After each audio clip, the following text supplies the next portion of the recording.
Healthcare prices are inelastic. I could have raised it higher and made more profits for our shareholders, which is my primary duty. And again, no one wants to say it, no one's proud of it, but you know, this is a capitalist society, capitalist system, and capitalist rules. And my investors expect me to maximize profits, not to minimize them or go half or go 70%, but to go to 100%.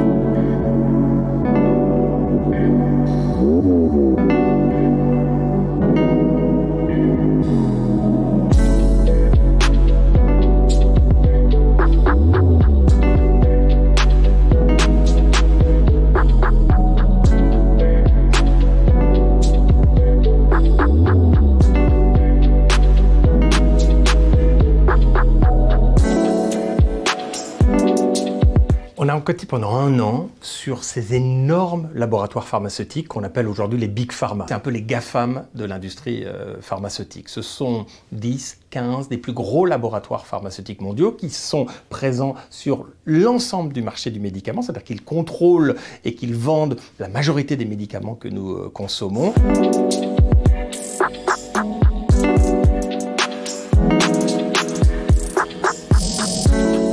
Certains de ces laboratoires pharmaceutiques sont plus puissants que des États, c'est-à-dire qu'ils ont une capacité de lobbying, un pouvoir financier énorme pour dicter aux différents ministères de la Santé en Europe ou aux États-Unis le prix des médicaments, quels médicaments rembourser, et dans une course effrénée au profit pour devenir le plus gros laboratoire.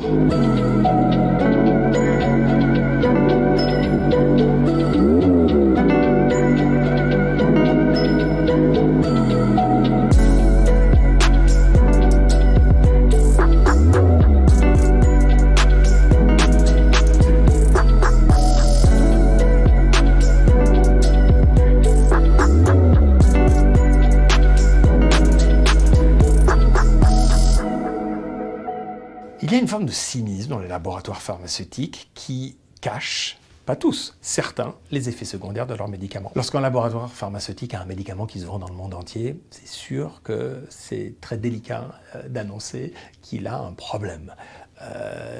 Et pour des raisons mercantiles, il n'y a pas d'autre explication, le laboratoire sait qu'il a un peu d'avance sur ses concurrents sur un médicament, il va essayer d'en vendre le plus possible. C'est le cas de Sanofi qui savait assez rapidement que son médicament était dangereux. Leur défense devant notre caméra, c'est qu'ils ont informé les autorités de santé. On a vu les courriers, ils ont mal informé les autorités de santé, avec des phrases très alambiquées, avec des phrases extrêmement techniques. La responsabilité du laboratoire, c'est de dire « Attention, mon médicament a un problème » et il faut l'écrire en énorme. Il faut même faire une conférence de presse, il faut prévenir les patients. J'avais bien préparé ma grossesse. J'avais lu ce qui avait marqué à l'époque dans la notice, consultez votre médecin. Donc j'avais posé d'abord la question à mon médecin généraliste. Est-ce que c'est contre-indiqué dans la grossesse? Non, non, pas du tout, il n'y a aucun souci. J'ai posé la question au gynécologue, même réponse. Au neurologue, même réponse. Et Nathan, quand ils l'ont sorti de mon ventre, il y avait une malformation urogénitale. Et là, j'ai dit, mais je comprends pas, il n'y a jamais eu cette malformation-là dans la famille, d'où ça vient? Et on m'a dit, mais vous savez, ça existe, et puis point, voilà, c'est tout. Pourquoi vous vous posez des questions? Les consommateurs ont un pouvoir formidable, ce sont les pétitions, ce sont les réseaux sociaux, c'est Internet.